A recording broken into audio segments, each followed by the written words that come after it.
पंडित रमेश मिश्र जी, पंडित चंद्रकांत उपाध्याय जी,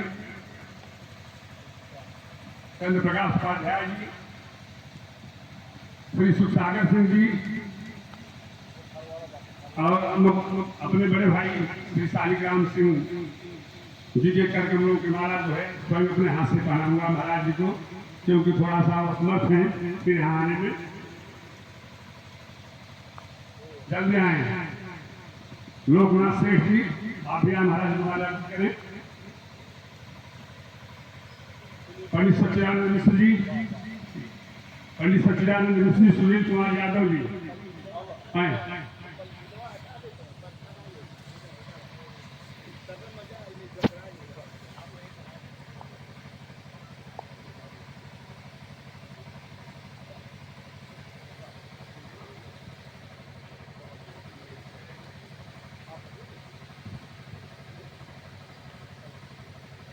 बहुत सारा आवाज है आपकी तरफ की माला हमारे परम आदरणीय आयोजक बड़े भैया श्री डॉक्टर हरिशंकर शुक्ला भैया, ये आपके कर कमलों की माला अपने हाथ से पूज्य गुरुदेव भगवान के चरणों में अर्पित कर रहे हैं। आप लोग परम भागी श्रोताओं से हमारा निवेदन है भगवान के भक्तों से, आप लोग ताली बजाते रहे, ये हृदय से आशीर्वाद भी देते रहे कि यह राम कथा महोत्सव और दीर्घायु हो, जब तक चले भगवान की कृपा बनी रहे। यहाँ पर यह पूर्वजों के श्रद्धा सुमन हेतु भैया डॉक्टर हरिशंकर शुक्ला ने प्रयास किया है। आज लगातार 18 वर्ष हो रहा है, धीरे धीरे 18 से 100 में बदल जाए। भगवान की बहुत बड़ी कृपा है। बाबा करसूरनाथ भगवान की दया, उनका आशीर्वाद। ये छड़ी बरसात के कारण थोड़ा सा लेट हो गया है। अपने कर कमलों से महाराज जी को माल्यार्पित करना चाहता हूँ। दो शब्द सुनकर ऐसे सरल मधुर व्यास बड़े भाग्य से मिलते हैं। हमारे हेमंत भैया कैसे हैं? मन प्रेम का सरोवर सद्भावना सजल है, मन प्रेम का सरोवर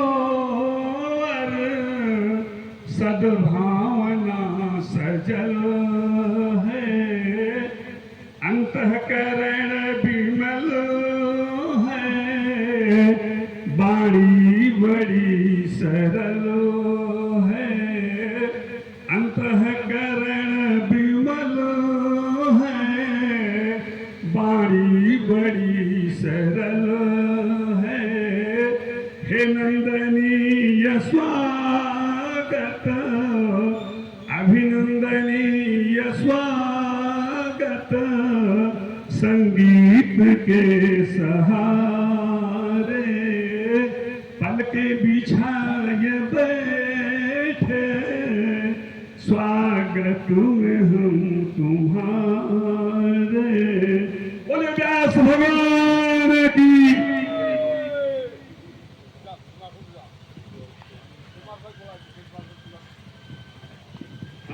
ठाकुर दिवाकर सिंह जी आए, महाराज को माल्यार्पित करें।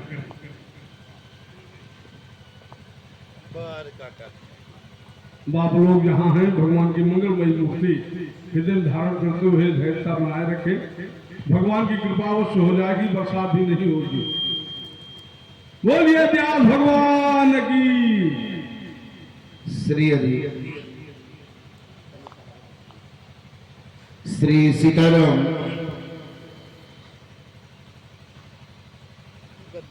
जयति निर्भरानंद संदोह कपि, केसरी केसरी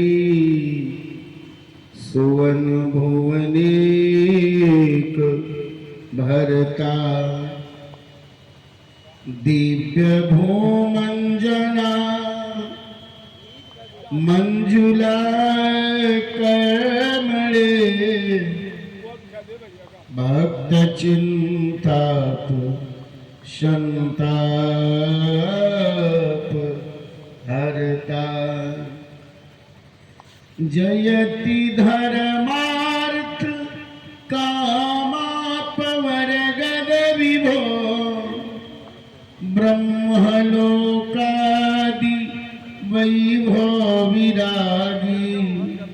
वचन मानस कर्म सत्य धर्म व्रती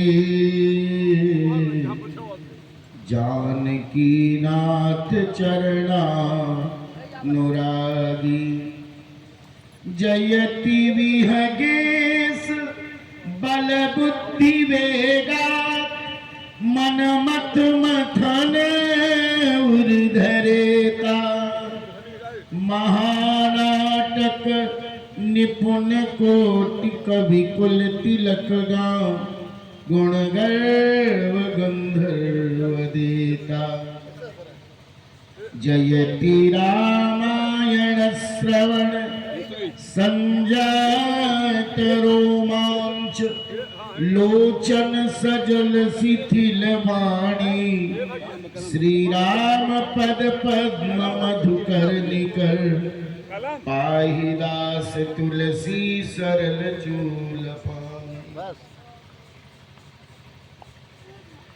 बोलिए राजा रामचंद्र भगवान की, सियाजू महारानी की, हनुमंतलाल जी महाराज की, यज्ञ पुरुष भगवान की। नमः पार्वती पतये हर हर महादेव। परम आदरणीय परम वंदनीय मेरे बाद जिनके मंगलमय व्याख्यान से आप सभी लोग आप्लावित और आनंदित होंगे, ऐसे परम रामचरितमानस के उद्भट विद्वान प्रकाश चंद्र विद्यार्थी जी महाराज वेद मंत्रों के माध्यम से भगवान के पूजन अर्चन के कार्य को संपन्न अभी अभी जिन्होंने कराया, स्वयं में परम उद्भट भागवत जी के श्री राम कथा के और कर्मकांड के विशेषज्ञ आदरणीय बुल्ले सुखाध्याय जी महाराज इस मंच के मंच संचालन कार्य का निर्वहन कर रहे परम पूजनीय परम आदरणीय पिता तुल्य हरिशंकर शुक्ल जी, बड़े भैया आदरणीय जितेंद्र शुक्ल जी,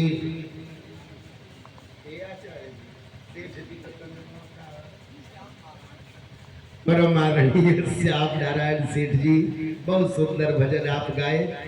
ई कहाँ से भजन पौले रहा, एक हट्ठे खोज खोज सदनवा वाला भजन धैले रहना, गजब का गौला, खूब सुखी रहा। बहुत बढ़िया आवाज आपकी बड़ी प्यारी है। आप अगर कथावाचक रहते तो इस क्षेत्र में बाहरी लोगों को प्रवेश नहीं करने देते। गली बताई है। निकटस दूरस से पधारे हुए समस्त भगवत कथा अनुरागी सज्जनों, माताओं एवं बहनों, आइए दो बार भगवान नाम कीर्तन किया जाए। तत्पश्चात जैसी जगतगुरु भगवान की कृपा होगी, मेरा पंच स्थूल पुंज वांगमयी सेवा का निमित्त बन जाएगा। राग हो तो राग से, अनुराग से, दुराव से, जैसे संभव आप गाए। वृंदावन जाने को जी चाहता है, वृंदावन है, वृंदावन जाने को जी चाहता है, वृंदावन जाने को जी चाहता है, जी चाहता है, जी चाहता है, जी चाहता है, जी चाहता है। राधे राधे को जी चाहता है, राधे राधे गाने को जी चाहता है, वृंदावन जाने को जी चाहता है, वृंदावन जाने को जी चाहता है। वृंदावन में यमुना मैया, वृंदावन में यमुना मैया, यमुना मैया, यमुना मैया,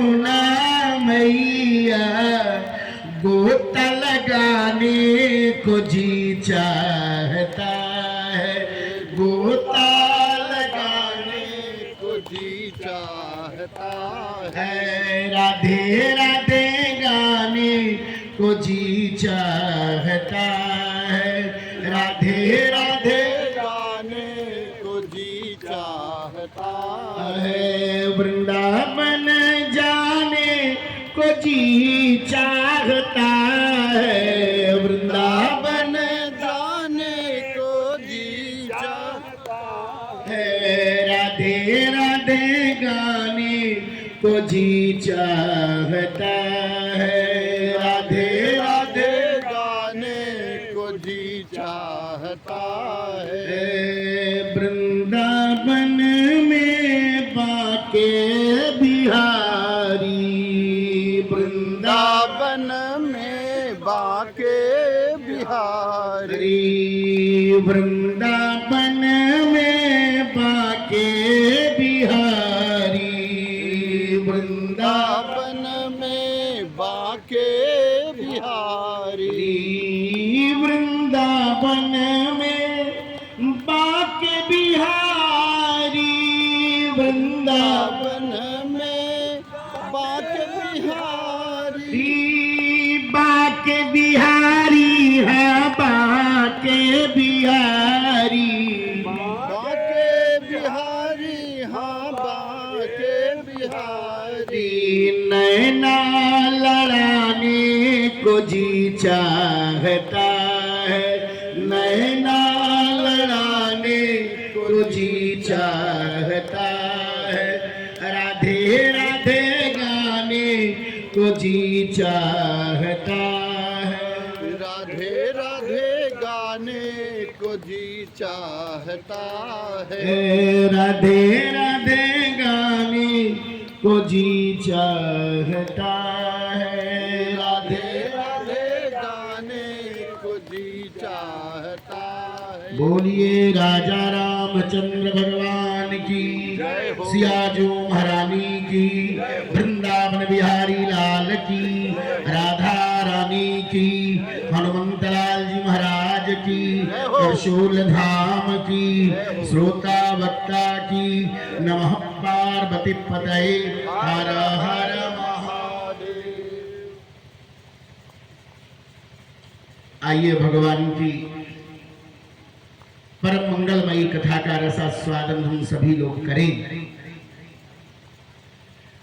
हमारा जीवन बहुत मूल्यवान भी है और बहुत क्षणभंगुर भी है, क्योंकि एक संत बहुत बढ़िया बात कहते थे कि क्षणभंगुर जीवन की कलिका, काल प्रातः को जाने खिली न खिली, अमल आंचल की सुचि शीतल मंद, समीर कली की चली न चली, कलिकाल कुठार लिए फिरता, तन नम्र है चोट झिली न झिली, इसलिए रट ले हरि नाम को ऐ रसना, फिर अंत समय में हिली न हिली। अंत समय में पता नहीं भगवत नाम स्मरण हो पाए कि ना हो पाए, इसलिए जो अवसर मिल सके भगवान के नाम जप में, भगवान के सत्संग में, भगवान के दर्शन में, भगवान के पूजा पाठ में, भगवान के वेद मंत्रों के सानिध्य में अपने जीवन का कुछ क्षण जरूर व्यतीत करें। हम ही नहीं कह रहे सब छोड़ ही दीजिए, वैसे सर्वम त्यक्त्वा हरिम भजेत तो शास्त्र कह ही रहा है, लेकिन न भी छोड़ पाओ फिर भी अगर भगवान को जोड़ लो तो जीवन कृतकृत्य हो जाएगा। क्योंकि जीव के जीवन में जब तक भगवान नहीं तब तक उसका कल्याण होने वाला नहीं है। ध्यान रखना, जब अकारण करुणा वरुणालय पर ब्रह्म परमेश्वर भगवान श्री राम, जिनको आप परमात्मा कहते हैं, जिनको आप अविगत कहते हैं, जिनको आप अलग कहते हैं, जिनको आप अनादि कहते हैं, जिनको आप अखंड कहते हैं, जब 14 वर्षों के लिए अयोध्या रूपी साम्राज्य को छोड़ करके उसका ठोकर उसको मार के जब 14 वर्षों के लिए जंगल जाने लगे तो कौन घबराया? कहा पूरी अयोध्या का जो असली जीवों का आचार्य है वह घबरा गया। जीवों का आचार्य कौन था? हमारा, आपका, मेरा, इनका आचार्यत्व कौन करता है? लक्ष्मण जी कहते हैं। इसीलिए लक्ष्मण जी का नाम जीवाचारी लक्ष्मण है। हम जीवों के क्या है? वो आचार्य है। और जब लक्ष्मण जी ने सुना तो सब तो नहीं धाये, लेकिन समाचार जब लक्ष्मण पाए तब व्याकुल बिलख बदन उठी धाय। ये जीव है। अभी तक शाम था, एक जगह पड़े थे, कोई चिंता नहीं, निर्द्वंद पड़े थे। पर जैसे ही जाना कि हमारे जीवन का सर्वस्व, हम जीवों का जो सबसे पुराना जिससे नाता वह परमात्मा मुझे छोड़ के जा रहा है, तो अगर राम जी ने अयोध्या का त्याग किया तो बोलिए क्या लक्ष्मण जी ने उनसे कम किया? कम नहीं किया। भगवान के साथ जाने के लिए तैयार हो गए।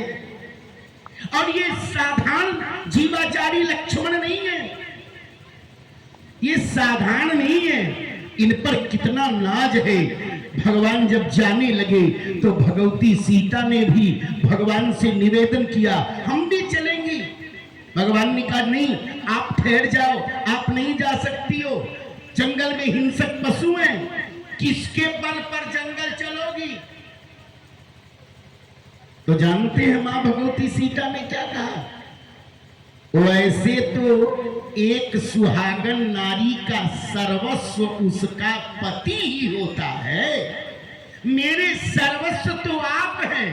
पर ऐ स्वामी ध्यान रखिएगा, अगर आप यह पूछ रहे हैं कि सीता तुम किसके बल पर जंगल चलोगी, तो मैं अपने बेटे लक्ष्मण के बल पर चलूंगी। प्राणनाथ प्रिय देवर साथा धीर धूरी न धरे धन भाथा। ये रामचरितमानस का देवर है। कौन है? देवर है।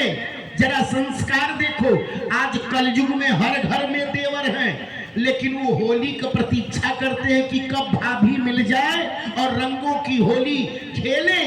लेकिन कभी कभी बहुत ऐसे भी देवर हैं जो उन मर्यादाओं का हनन कर देते हैं, रिश्तों का पतन कर देते हैं। लेकिन देखो आप, ये राम कथा सदियों से गाई जा रही है और आगे भी गाई जाएगी। परमादरणीय प्रकाश चंद्र विद्यार्थी जी महाराज का पदार्पण, जोरदार तालियों से आप इनका स्वागत करें। सदियों से गाई जाएगी, क्योंकि अगर संस्कार देखा जाए तो जीवाचारी लक्ष्मण और मां भगवती में भाभी और देवर का संबंध है। पर फिर भी मां भगवती सीता कहती है कि मैं अपने बेटे के बल पर चलूंगी। और इस कदर इतना स्नेह है, इतना स्नेह है कि हर जगह हर बार जीवाचारी लक्ष्मण को बेटा ही माना। जल को गए लखन है लरिका लिखा है, परिखों भी अच्छा घरी ठाड़ो रोक रही है, फिर भी कह रही है रुक जाइए, बेटा जल लाने गया है, आ जाए तो चला जाए। ये रिश्ते कहां गए? अब ये रिश्ते इसीलिए नहीं मिल रहे कि हम अपने बच्चों को, अपने नवयुवकों को कथा से तो जोड़ ही नहीं है। हम 4 दिन से कथा कर रहे हैं, एक भी मुझे इसमें 25 वर्ष का नौजवान कथा सुनते जल्दी नहीं मिला। सब 60, 65, 40 के ऊपर ही वाले मिल रहे हैं। सब 40 के ऊपर। किसी का बेटा 18 वर्ष वाला नहीं बैठ रहा है। क्यों? जब सत्संग नहीं सुनेगा तो चौराहे पर रत्संग और बत्संग ही करेगा, उसमें संस्कार नहीं आ सकते। भगवान श्री राम छोटी सी अवस्था में, जीवाचारी लक्ष्मण छोटे से अवस्था में सत्संग सुना करते थे, तब इन संस्कारों की परिणति आई। और आप देखें, अगर ध्यान से देखो तो यह हमारे वहां 2 देवर हैं। ये रामायण काल का, ये रामचरितमानस काल का देवर है, जिसे भाभी बेटा कहती है। इतनी मर्यादा है। जीवाचारी लक्ष्मण भाभी को सुख देने के लिए चलना बंद कर दिए, माथे का पसीना देख। और आज अगर वही संस्कार देखा जाए तो महाभारत काल का भी एक देवर है, नाम है दुर्योधन। वो भाभी के साथ कैसा बर्ताव करता है। और 4 पंक्ति देखें आप, पूरी सभा लगी हुई है, रजस्वला अवस्था में देवी द्रौपदी है। केवल एक बार दुर्योधन चल रहा था तो जल में थल और थल में जल की अनुभूति देख लिया। देवी द्रौपदी ने इतना ही कह दिया, लगता है तेरा बाप धृतराष्ट्र दोनों आंखों का अंधा है, तो तू अंधे को अंधा ही जन्मा है, तुझे जल और थल का ज्ञान नहीं हो रहा। इसका ही बदला लेना चाहता है। पूरी सभा लगी है, पांडव पत्नी को हार गए हैं। अब ऐसे ग्रंथों का कौन अवलोकन करे जहां पत्नी तक हार जाने का वर्णन हो? तो ऐसा ग्रंथ इसीलिए महाभारत लोग रखते तक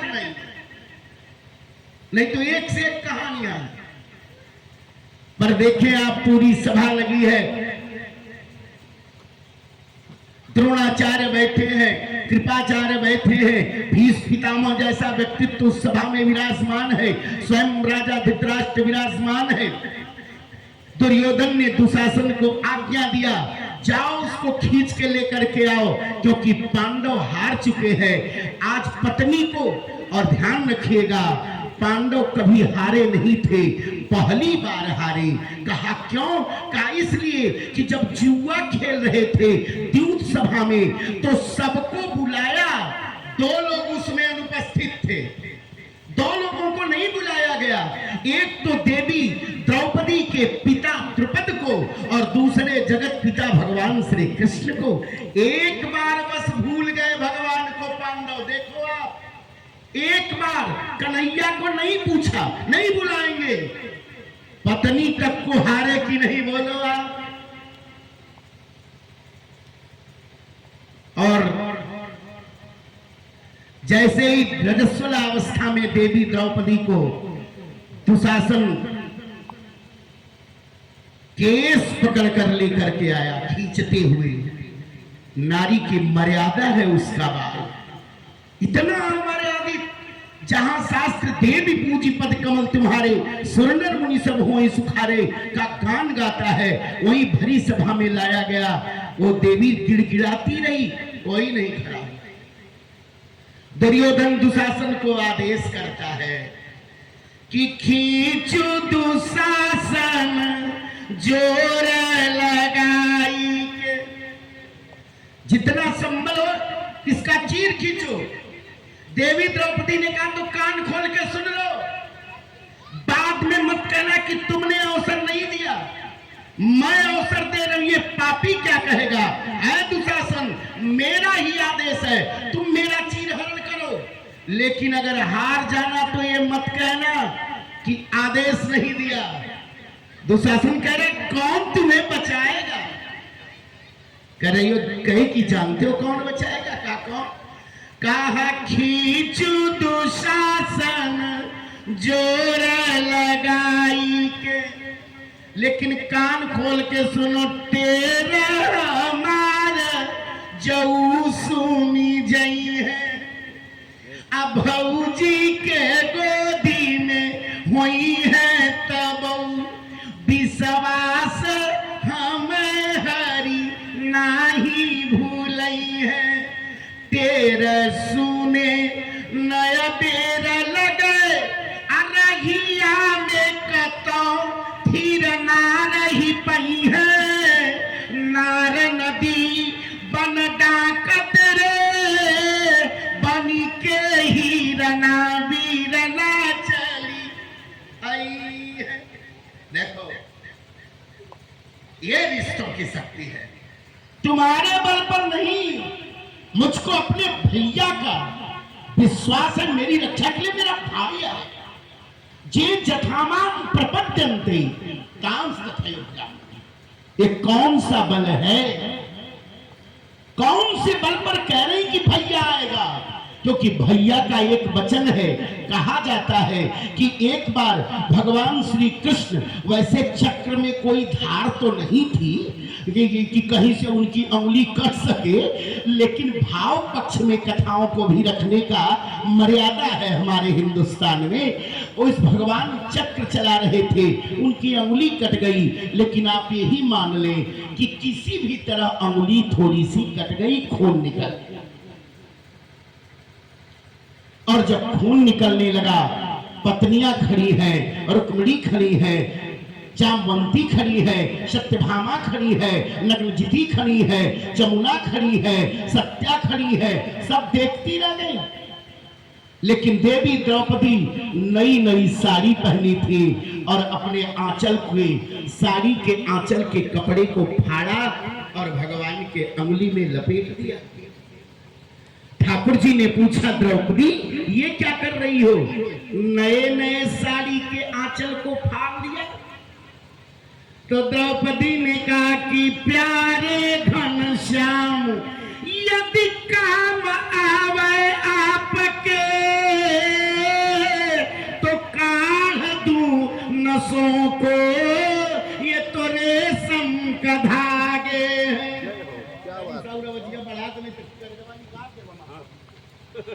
श्री सीताराम। इसलिए प्यारे घनश्याम, यदि काम आवे आपके, तो काढ़ दूं नसों को, ये तो रेशम के धागे हैं।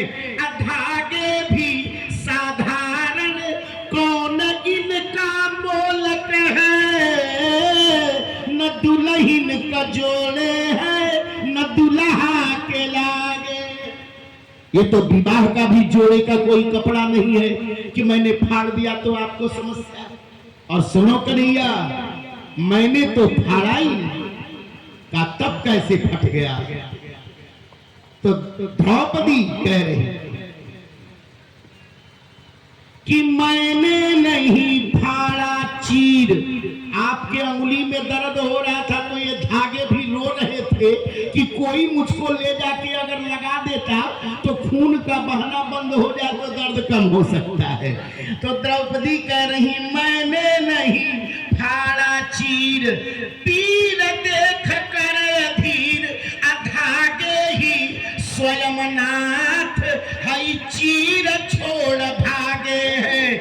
धागे वो अभागे जो बढ़े नहीं आगे, भाग्य उन्हीं के जागे जो तेरी अंगुरी में लागे हैं।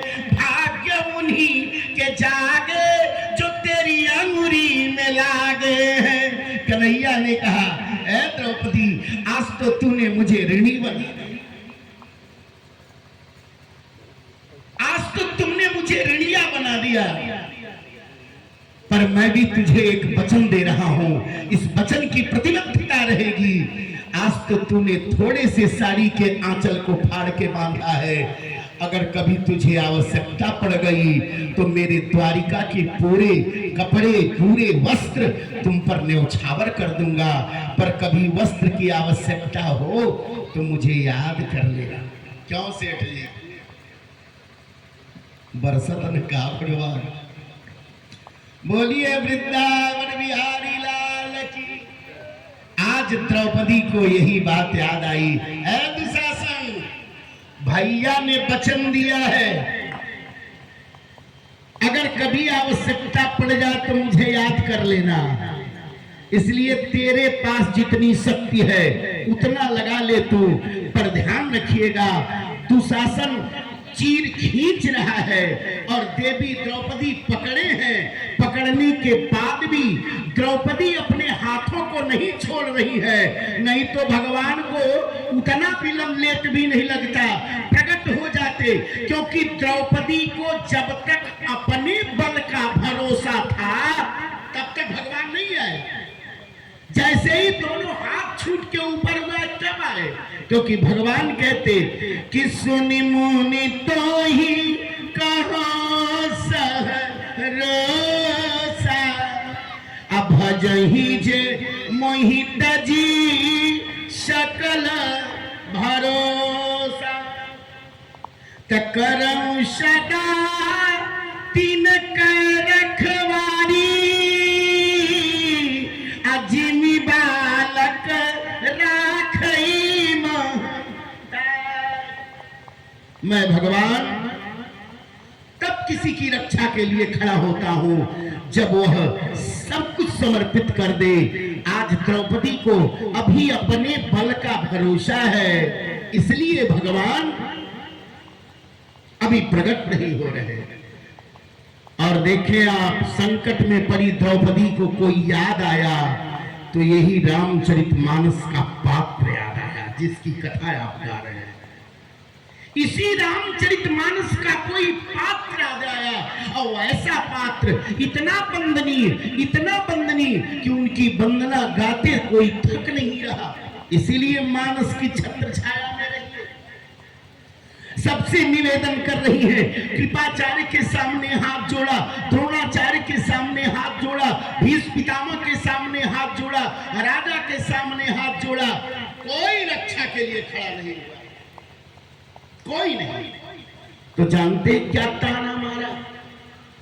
द्रौपदी ने कहा, दुनिया के लोगों जितने सभा में हो कान खोल के सुन लो, नारी की लाज बचाने के लिए इसी धरती पर एक बार मां भगवती सीता का राक्षस राज रावण हरण करके ले जा रहा था, तो मांसाहारी पक्षी गीधराज जटायु अपने प्राणों को संकट में भी डाल के उनकी रक्षा करने के लिए आगे बढ़ा।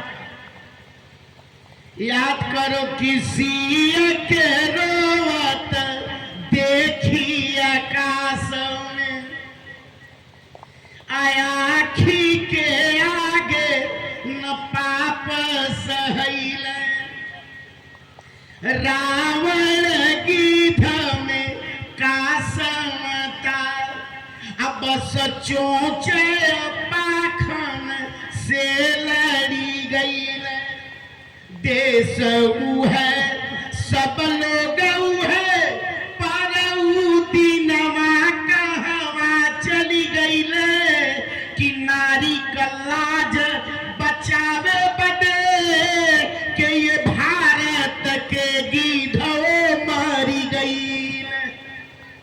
लगता है भारत में कोई गीध भी नहीं बचा क्या? सभी अधम बनकर बैठे हुए हैं। दूसरों को ज्ञान देने वालों का ज्ञान मर चुका था।